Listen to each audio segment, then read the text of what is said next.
probably you. It's probably you. All right, All right. I'm We have the ready. judges. Start Okay, great, this. great, great, great. We can start this. Let's go. All right. So we have Hierophant and Joey Rivers debating on the topic, on the proposition Jesus Christ resurrected, um, which Hierophant affirms and Joey Rivers denies. So we'll start with the opening. Hierophant, we'll start your timer whenever you say your first word. Ladies and gentlemen, tonight I affirm that the resurrection of Jesus Christ is not merely an article of faith, nor merely a historical claim. It is an ontological necessity demanded by the very structure of reality itself. Imagine a world where good and evil, justice and injustice were locked in a perpetual stalemate. No victory, no resolution, no hope of coherence. My argument tonight is this. The resurrection of Jesus Christ is the one event that breaks that stalemate. It is not an accident of history. It is a metaphysical inevitability. The theology I hold to begins with two that cannot be denied. First, necessity. There must exist which cannot not be. We identify this as the necessary. Without it, nothing persists. Just as mathematics collapses without the number one, reality collapses without necessity. The second is disjunction. Every contingent thing that exists as this rather than that. To be is always to be against alternatives.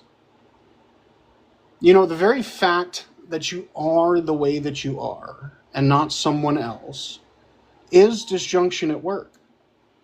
Now, when disjunction reaches its apex, betrayal, violence, injustice, suffering, and death, we call that maximal disjunction. It is the fracture of being itself. And what sustains being is resonance, alignment with the necessary. Where fracture reigns, resonance must restore. Think of a musical chord. One note drifts off key. Harmony is broken. Resonance restores coherence. So here is the claim. If the necessary, God, enters contingency as what we in Christianity identify as the logos, he must confront maximal disjunction itself. If he did not, contingency would harbor a fracture greater than necessity could heal. That is impossible. Therefore, the resurrection is not optional. It is demanded by ontology itself. But why the crucifixion? Why not something like a simple, natural death? Because crucifixion is not mere mortality. It is death concentrated. Crucifixion is infused with betrayal, injustice, humiliation, abandonment, and violence. It is maximal fracture in historical form. A natural death is the quiet terminus of life. Crucifixion, on the other hand, is the collision of all fractures at once, be it political corruption, religious hypocrisy, human cruelty, even mortality itself. It is the deepest abyss contingency could produce. Only by entering that abyss could the Logos prove that no fracture is beyond restoration. So here is the logic. The necessary cannot be overcome by contingency. Maximal disjunction is equivocated to death with injustice. If the Logos instantiates in contingency, he must overcome maximal disjunction. Crucifixion is maximal disjunction in history. Therefore, resurrection is inevitable. The resurrection is the only outcome consistent with the nature of the necessary. Without it, reality itself collapses into incoherence. But you may ask, what of evil today? If the resurrection defeated maximal fracture, why does evil still endure? Well, the resurrection is not the end of all disjunction, but its ontological defeat. Imagine if overnight the law of gravity reversed itself. Well, reality itself would have changed instantly, but its effects would play out gradually. Eventually, buildings would collapse, oceans would shift, and the world would reorder itself over time. So is it with the resurrection. It is the changing of a fundamental law of contingency itself. The decisive shift has occurred, evil has lost its grounding, but the effects unfold across history. And so evil remains, but only as an already defeated enemy.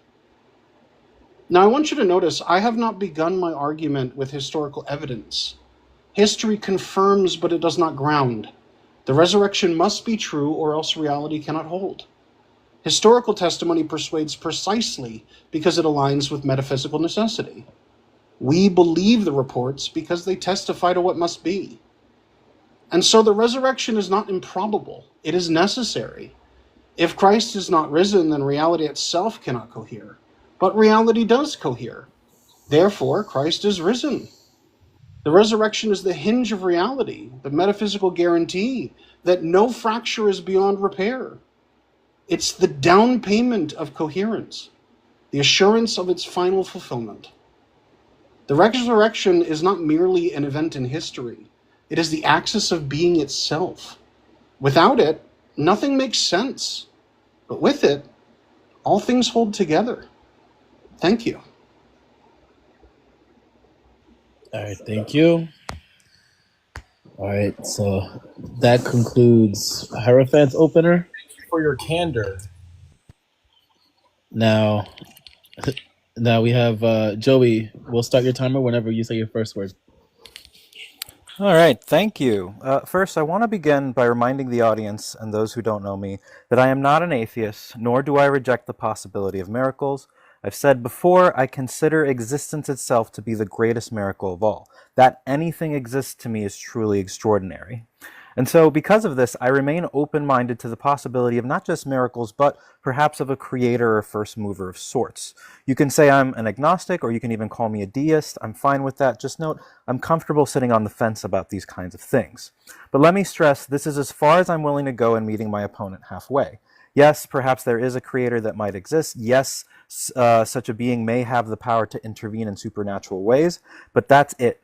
To get me to go any further, my opponent must show not that just that the resurrection had to happen necessarily, but that it actually happened historically.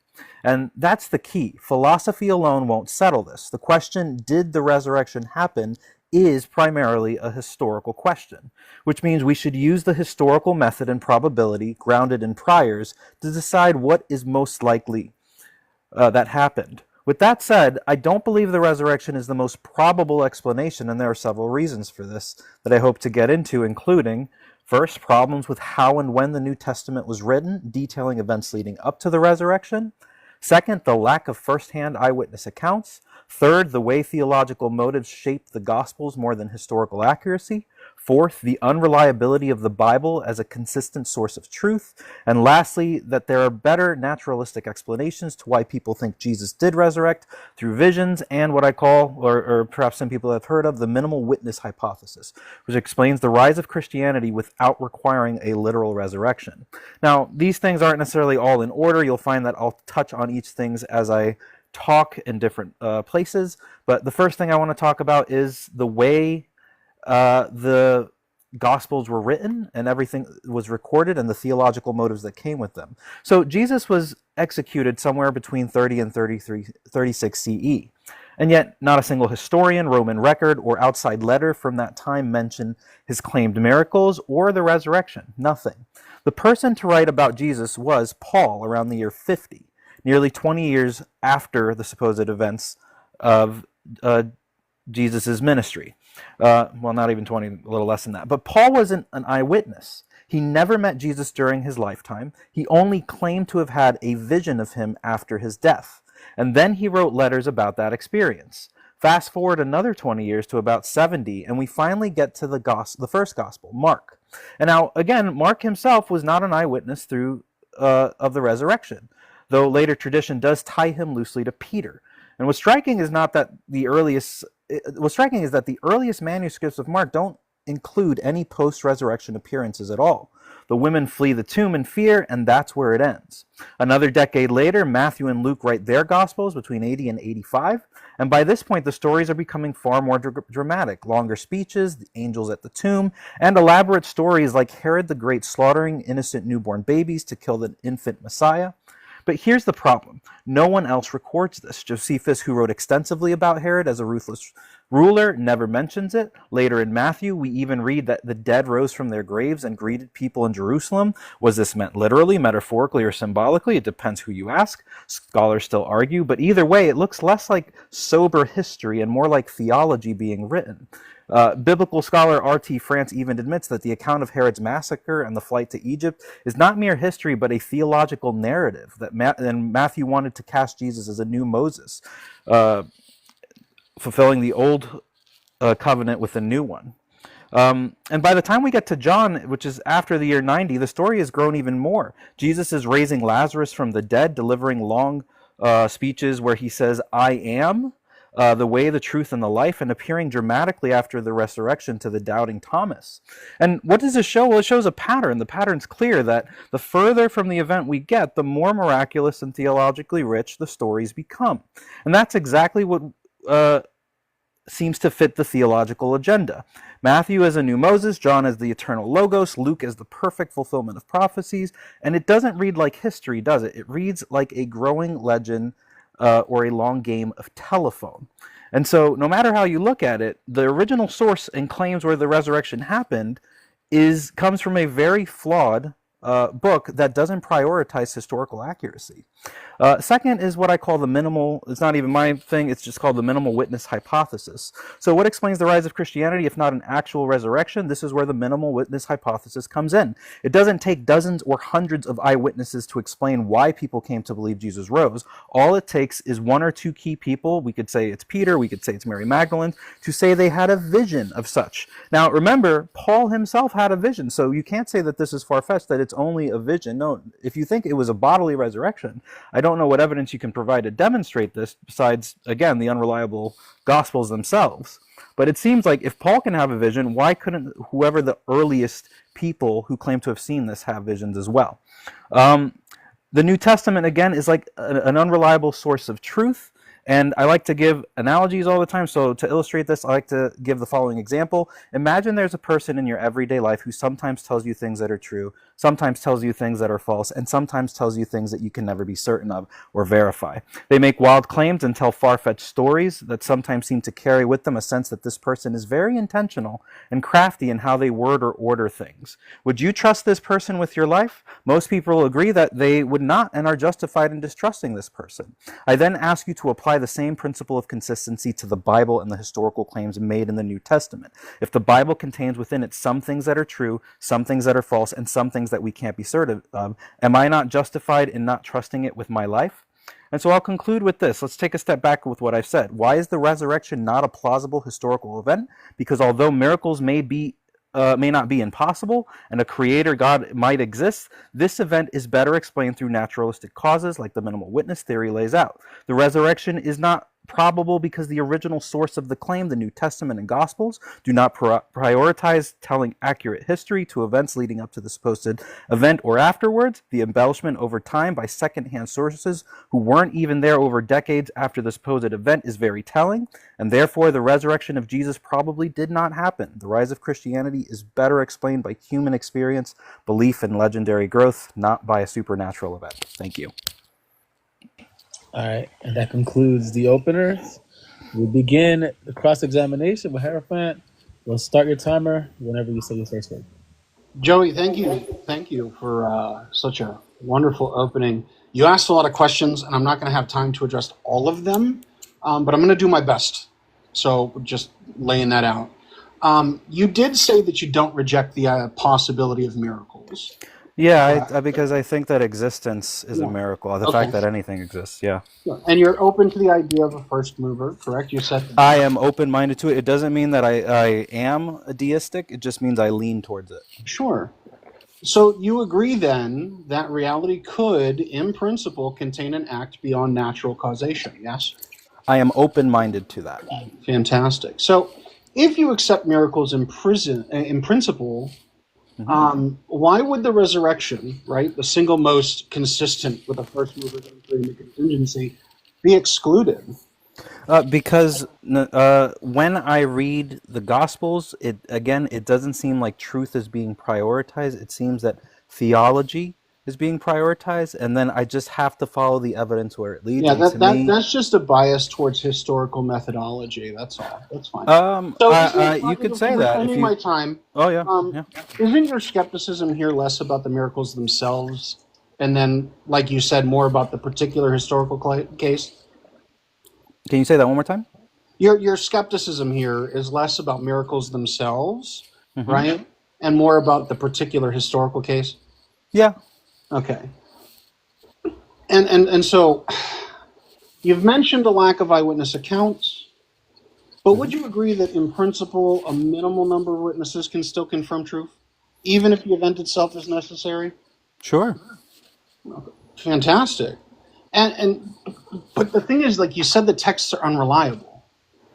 Isn't it true that testimony is always interpreted against priors? Like, for instance, if you believe miracles are possible, wouldn't you interpret the same evidence differently than if you deny them? I wouldn't say differently. I maintain a principle of consistency that I treat different things the same way, and it's, can I build a probabilistic case that demonstrates it's more so that it happened or less so that it did? And so I treat other religions the same way. Now, again, you mentioned like the minimal witness hypothesis, right? But even if minimal testimony exists, doesn't that align precisely with what we'd expect if the event were already metaphysically necessary? Well, when you say metaphysically necessary, I like to think that if you can make the argument one way, then there's no problem with working backwards to the modal argument that you present. Meaning, if I can demonstrate the historicity of it, then I should work back to the modal argument you gave and the necessity of the resurrection. But unfortunately, although I can be like you and start with the modal argument and work my way down, I'd be granting too much, because then when I try to work backwards from the historical argument, it just doesn't seem to hold up. Yeah, but it seems that you're while you say you're working in a particular direction, you're actually working in reverse. Yes, that's what I mean. Yes, So you're starting with the top and trying to work your way back instead of starting with the bottom and working your way out. Yeah, and I like to look at both. Like, your modal argument is sound theology, I will say. But again, if I'm just looking at theology, I feel like I wouldn't be the historical method. I would just throw out the window then. And I feel like the historical method is important. Well, sure, historical methods are important, but also identifying the correct historical methodology being employed is equally important. Wouldn't you say that? Yes, I suppose. So if the text itself is similar in the style of historical methodology of the time, in comparison to something modern like a Marxist view of historical methodology, why would you expect that methodology to be employed when it didn't even exist yet? Well, I mean, that it didn't exist yet isn't an issue to me. I mean, if truth is objective, and if God is the objective grounding of truth, then it doesn't matter that I employ a more modern standard or critique to it. I think the fact that we are moving to a closer objective, and maybe it is God, the source of all objective truth, then I have every right to apply modern standards to that, especially if I'm just applying the historical method. It's not like we're having a moral discussion, I don't think. Yeah, but placing unrealistic expectations towards the text is removing it from its historical actual perspective and the methodology being employed. I can appreciate. It's not treating the text in a coherent way. Time. Is it? He has 5 seconds. Yep. All right. Oh, I see. Time's up.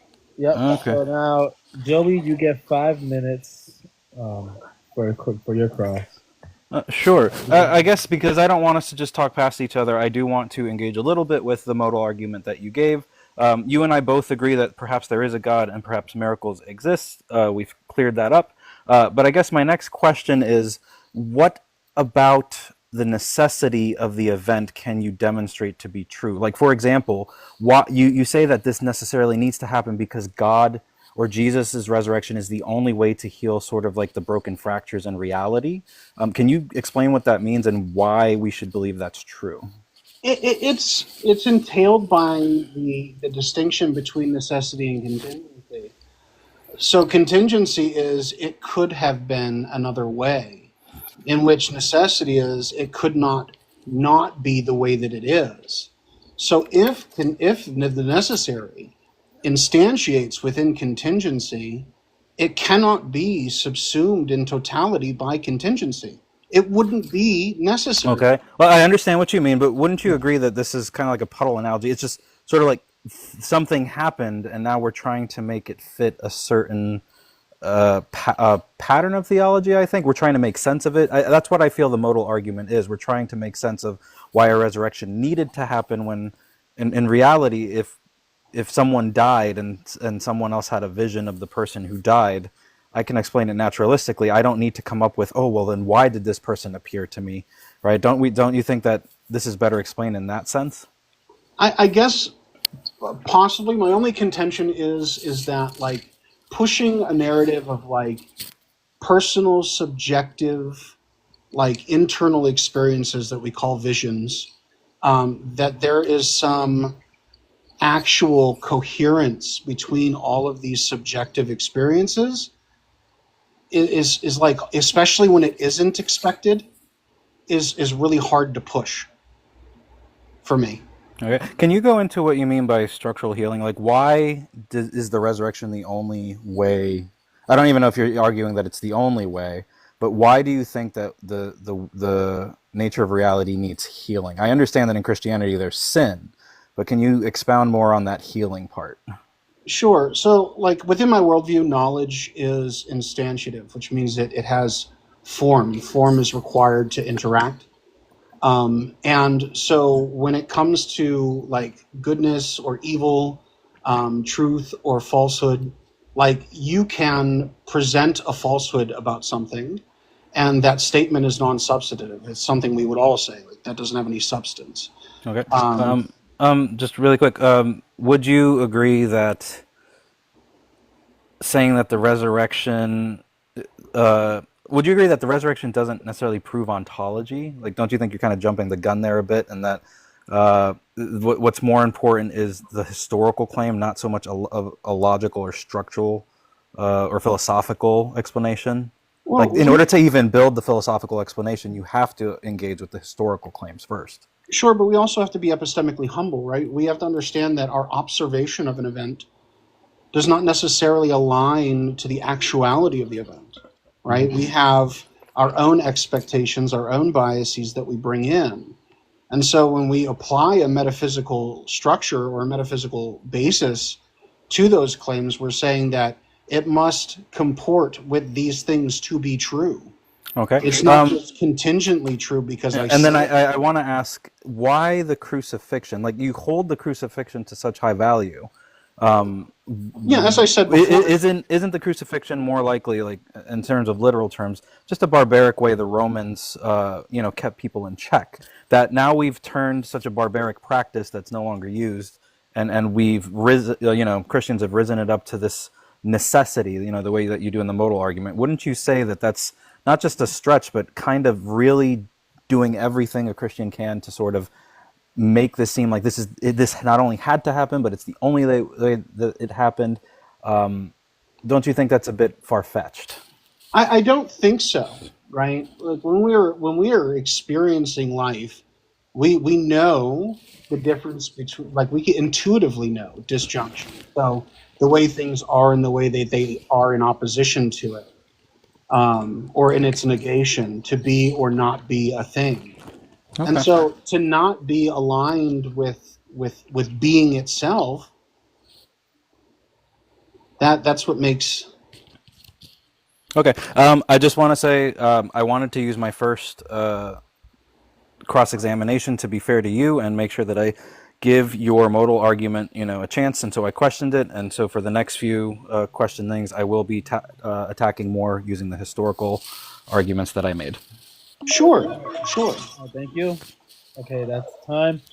Okay, second round. Heirophant, we'll start your timer whenever you say your first word. Yeah, so I mean, it seems that you're saying that there are sufficient naturalistic explanations towards how this idea of the resurrection would emerge, or even the implication of the resurrection being an actual event.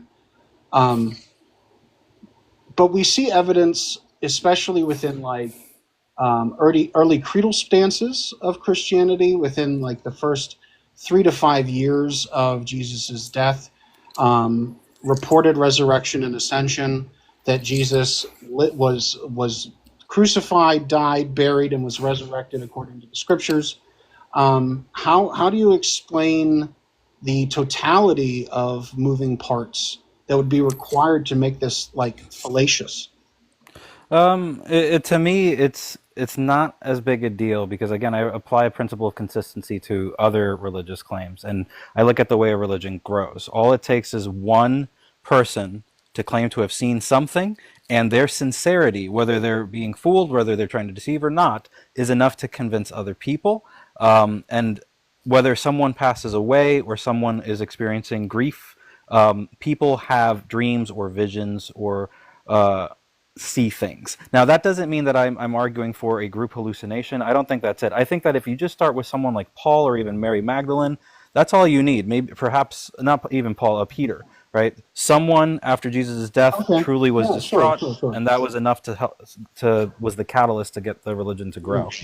So, I mean, one quick question, the immediate one, is one of the immediate responses was a Jewish polemic that emerged in response to the resurrection claims, which is that the disciples stole the body. But this presupposes that Jesus existed and was crucified. How do you Yeah, I have no reconcile issue with the idea that Jesus necessarily was crucified. I don't know anything about the body. I don't know anything about the tomb. I think Joseph. I'm with Bart Ehrman, who thinks that the Joseph of Arimathea was added as sort of a way to explain what happened to the body. I don't know if there was a tomb. That's irrelevant to my argument. I just think that again, whether there was a tomb or not, empty or not, it's still better. The data still better explains that visions and a small number of people thinking they saw something is all it takes for the belief in the resurrection to spread. I mean, you're going to have to give me some more than just anecdotal claims towards like this is more likely, because Okay. you're talking about like conspiracy in some fashion, and then this global game of telephone. But we have, I mean, we can appeal to tradition. I'm not even Eastern Orthodox, and Eastern Orthodoxy has maintained a time-honored tradition for over 1,500 years. Yeah. So, I mean, yeah. like it's this Tradition. idea that it was like this cosmic game of telephone, or like these guys were playing telephone at first. Yeah, well, the embellishments demonstrate that there's some telephone happening. The fact that you go from Mark's No, the gospel. embellishments are indicative of the historical methodology being employed. I don't know Those about a great men of methodology. It history, doesn't seem like they're prioritizing historical accuracy. because the methodology is great men of history. In the Say that same again? way that we said that George Washington had wooden teeth and chopped down a cherry tree and said, "I cannot tell a lie." These are embellishments on the methodology that was being employed for the historical recollection, right? And so it's not going to match what we would apply in modernity. No, but I'm sorry, I have to push back here. If my eternal soul rests on understanding what is true about the resurrection, then I am the fact that I am questioning the embellishments as evidence that this is a legend growing over time. I think I'm justified in rejecting the resurrection as a probable thing because again, I'm trying to bet my life on it, and I just can't. The legend over time, you'd have to explain the explosion of Christianity within the first 50 years. That Hmm. doesn't meet the legends take ridiculous amounts of time to establish themselves. No, I mean, like 50 years is still a long time. Like, sure, but the fact that Mormonism only happened in the 1800s and they're 17 Yeah, we million have strong today. pagan. Yeah, the Anger fact that wasn't invented Islam is until going to surpass 300. Christianity in the number of followers. Time. All right. So we're going to Joey's cross, and we'll start your timer whenever you say first word. Yeah. What do you think of the fact that it's not likely that the story of Jesus' birth narrative with Herod the Great slaughtering innocent newborns is actually a historical event, or that it's such a low probability that most biblical scholars don't accept it as something that is historically true? It seems more that Matthew's author, whether it was Matthew or not, was prioritizing, again, the embellishment to try and make Jesus appear as the new Moses who is fulfilling the old covenant with a new one. And so he's drawing on parallels to Moses, sort of like the newborn, the firstborns that were taken with, the blood of the lamb over the doors, with Pharaoh causing them to flee Egypt, stuff like that. Would you not say that the fact that, once again, historical accuracy is not being prioritized, but embellishment in order to fit a theological narrative seems to demonstrate the resurrection probably didn't happen? We see it in similar texts from the time period of narrative embellishments meant to set the scene for an event. And so what's not in contention is the extras surrounding the event, but whether or not the event itself actually occurred. And the birth of Christ happened. Sure. But, can we agree, though, that the likelihood of the slaughter of innocent newborns is just not historical? I don't have a position to hold on that. Okay, that's fair. To be honest. That's fair. Like an absence of evidence is not an affirmation of its negation. Sure, but as when you're much building, as it stands as like an yeah, absolutely. affirmation But of if you're its trying to build a probabilistic case, then the silence is deafening. The silence is the evidence I can use to build my probability case, and so that's why I agree. Absence of evidence isn't evidence of absence, but it can still be used to create your probabilistic case of the likelihood of the event. So I guess my next question is, with the resurrection, notice that the doubting Thomas story, and even Lazarus being raised from the dead, and the Gospel of John seems to be the one that really goes out there, and it makes the most sense because it's the latest gospel written. It has the most embellishment. It has the most extra stories not mentioned by the others. Would you not agree that, like, the likelihood of the stories in the Gospel of John, again, probably are later embellishments, didn't actually happen, and that the doubting Thomas story perhaps was just put in there to address actual doubters? I think that the Thomas narrative was put in there to address the lack of expectation in a physical, individualistic resurrection. At the time, especially in Jewish thought, there was this idea of resurrection, but it was like in an eschatological sense. In the end of the world, all is made right, all is made new. And so they had this concept of resurrection, but it wouldn't have been an expectation. And so the doubts of Thomas are valid. And that's why they would be included. Okay.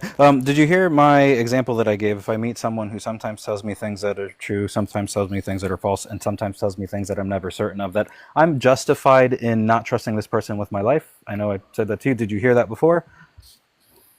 Yeah, I heard that. Yeah. Would you not agree that I'm fair to apply the principle of consistency to the Bible? Unfortunately, I'm hearing some things that are true, some things that are not true, and some things I can just never verify, whether they're embellished for theological reasons or to spread the gospel message. Would you not agree that I'm justified in rejecting the resurrection and the claims of Jesus' life during and after?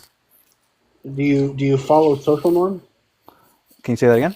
You follow social norms? What do you mean? Do you behave in a manner that is befitting social normativity in praxis? I guess. Do you trust your life with it? Yeah.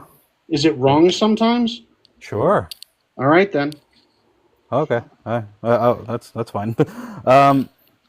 Yeah. I don't know if I have any more questions beyond that because I know we have one more round. So yeah, I'll yield my time here.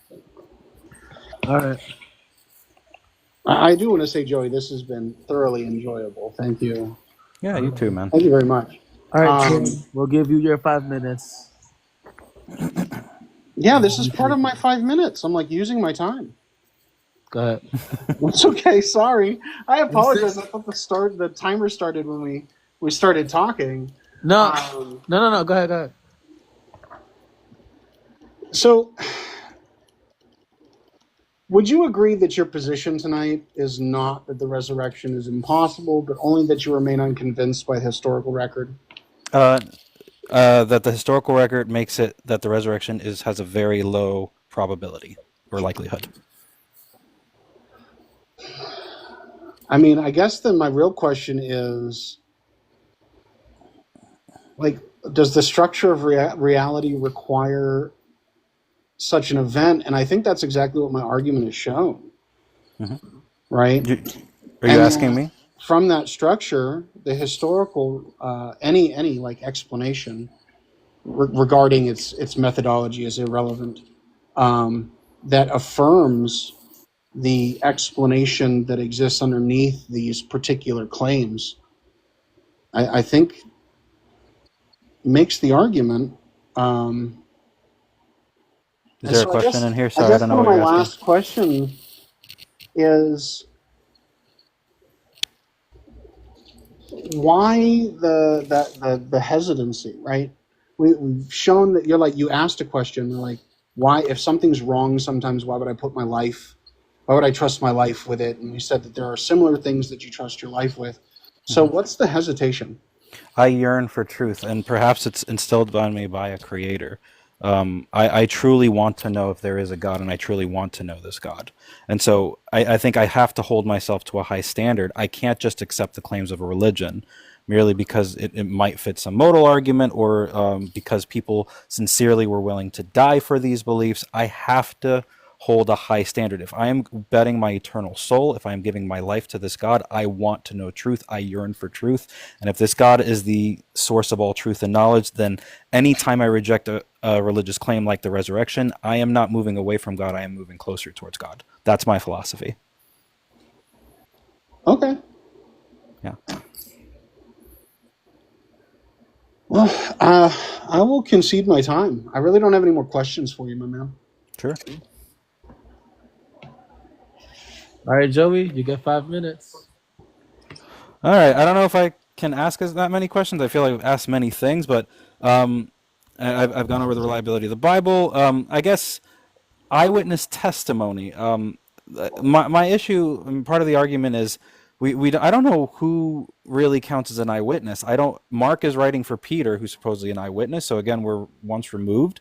Paul wasn't there for any of the event. He had a vision, which again points more towards my argument that someone had a vision and sincerely believed, and that's how the faith started to grow, with other believing the sincerities of this. So I guess, would you not agree that this lack of eyewitness testimony is very damning for the resurrection?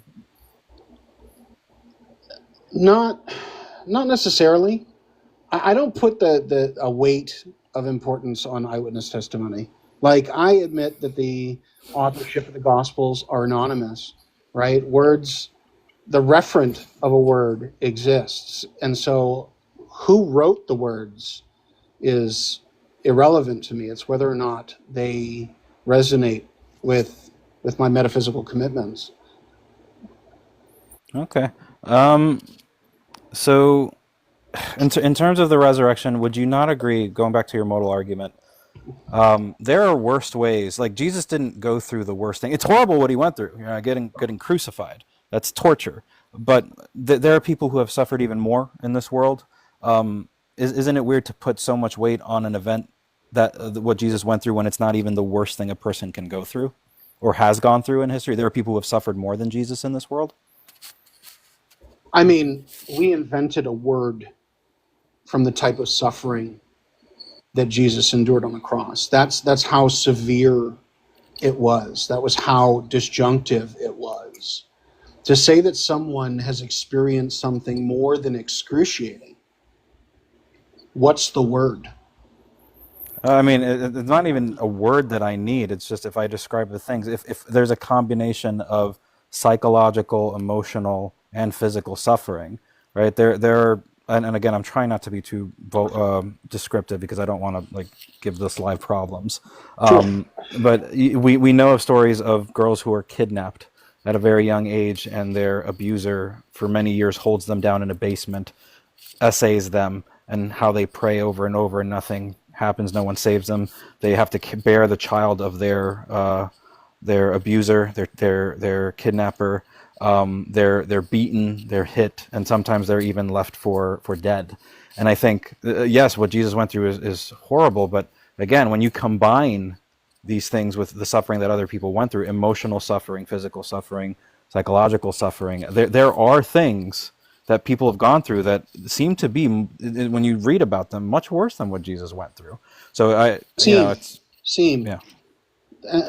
don't want to sound heartless, right? Yeah. Because like when I hear, like, as a pastor, I've experienced having to talk to individuals who weren't in those exact circumstances, but somewhat similar ones. And like there are no words. To think that there are words to provide, they don't exist.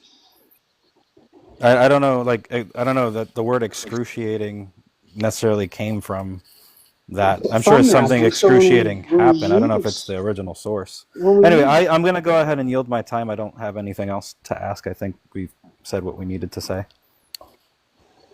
Okay. All right. Thank you for that. And that would conclude the cross-examinations. And then, Tim, you can start your closer whenever you say your first word. Ladies and gentlemen, let's remember who my opponent is.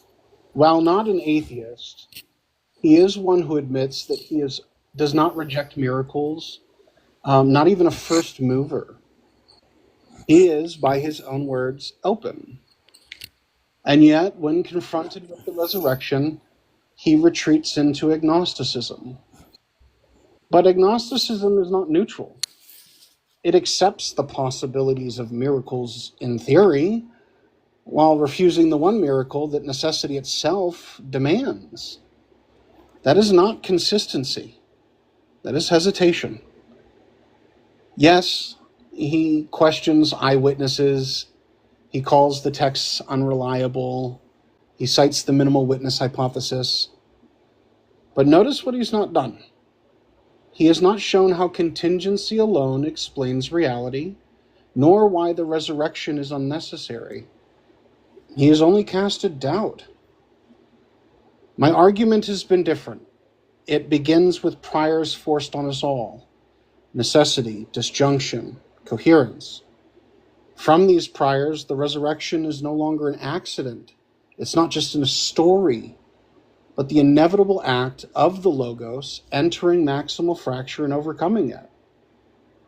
That's why even minimal testimony is enough, because it confirms what must be. So the question tonight is not whether the texts persuade you on their own, it's whether reality holds itself together. Without the resurrection, contingency collapses into incoherence. With it, necessity secures all being. Jesus Christ rose from the dead, not improbable, not optional, but the necessary victory over being and non-being. Thank you. Okay, that'll conclude Tim's closer. Now, Joey, we'll start whenever you say your first word. Thank you. So I appreciate Heirophant. Thank you again to the hosts for this tournament. I've really enjoyed the discussion and debate. Again, let me reiterate, like I said in the beginning, and just like my opponent stated again, I am an agnostic who is very open-minded to the possibility of a creator or God. I think, again, existence itself is the greatest miracle, and so I remain open-minded to the possibility of a God. And it's not that I'm hesitating or anything, it's that my heart truly desires truth. And perhaps this is something instilled in me by my Creator, if a Creator exists. I yearn and desire to know truth and be in truth.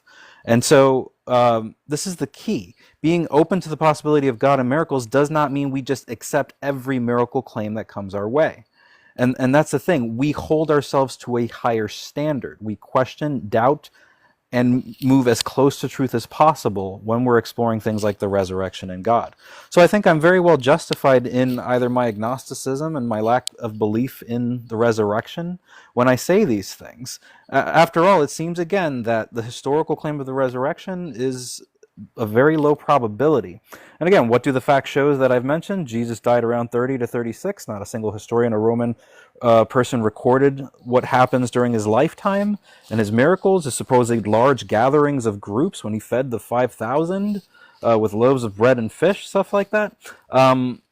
And again, it's not until we get to the year 50 that we get Paul, who wasn't even there, who starts writing the letters of things that happen, and then we see embellishments with the Gospel of John. So over time, embellishment is happening, and I think looking at the pattern of how things came to be in the Bible justifies me in saying what is more likely, that what is being written down is historical and accurate and true, or that things are being added over time, that we don't have any eyewitness testimony, and that I have the right to be skeptical of the resurrection being something true, especially when it can be explained through other means, including the minimal witness hypothesis, where all you need is someone to have an experience of a vision, just like what Paul had. And you can go earlier to Peter if you want, or Mary Magdalene, but all it's saying is that you don't need a large group of people seeing something.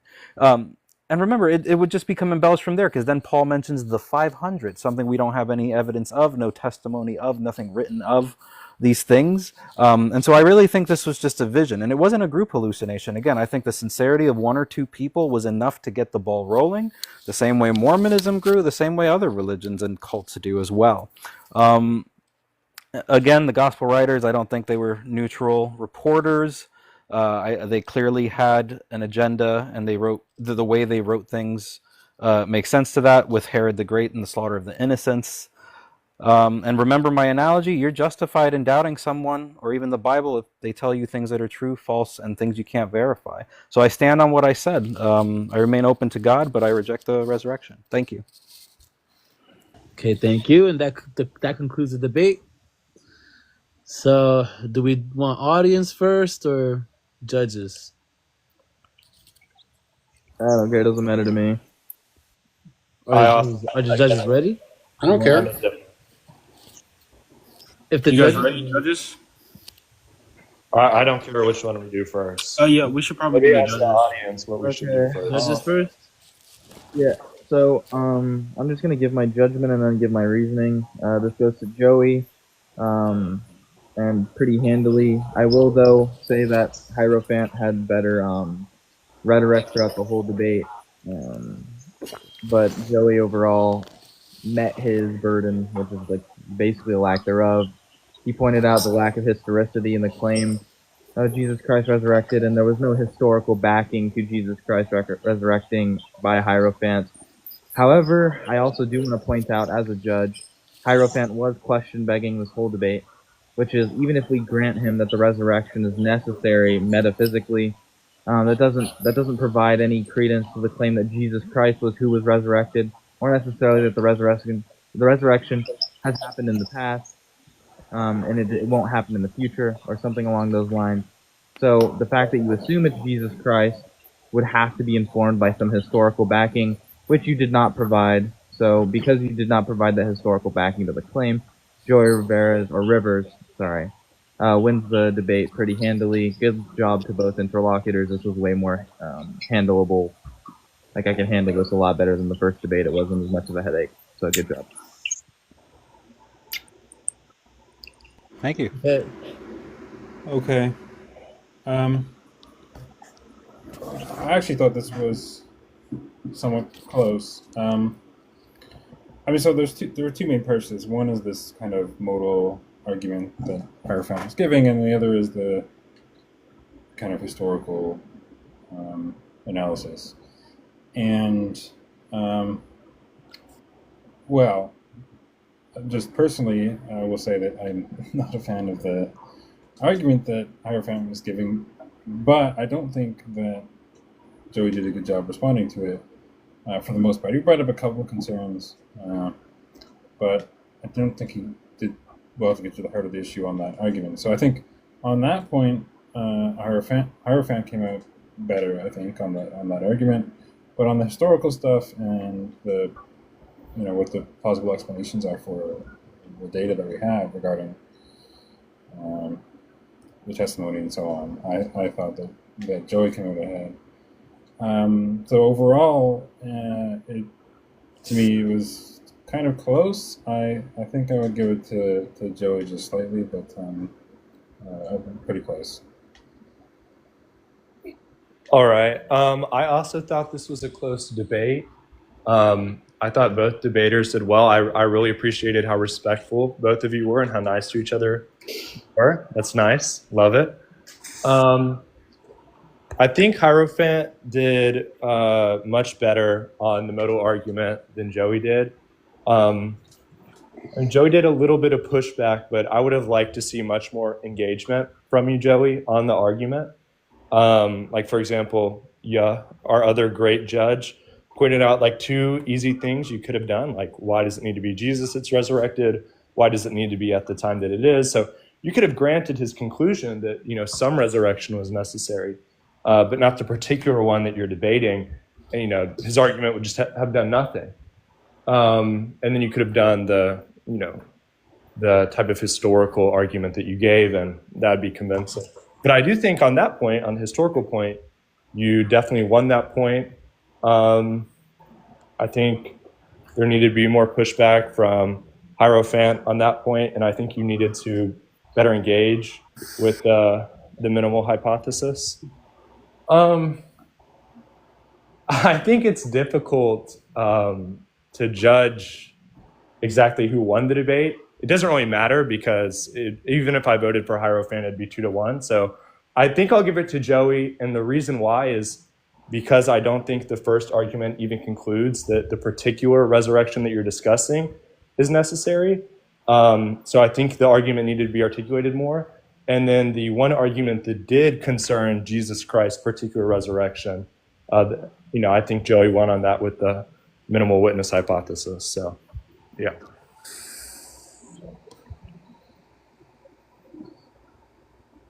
Okay, congratulations, Joey. And thank you, Tim and Joey. Thank you For participating. Heirophant, the GOAT, Joey. Yeah, wow. W to you two both, yo. This is great. This is close, man. It was. This was a good debate. I really enjoyed how cordial everyone was. Heirophant's rhetoric is low key, like he's getting up there, bro. I'm like listening to him. I'm like, okay, like right. Even the vernacular, like he's getting that up there. yeah. He is. I do want to say, Heirophant, I always tell people, like people ask me, would I ever return to Christianity? What would that look like?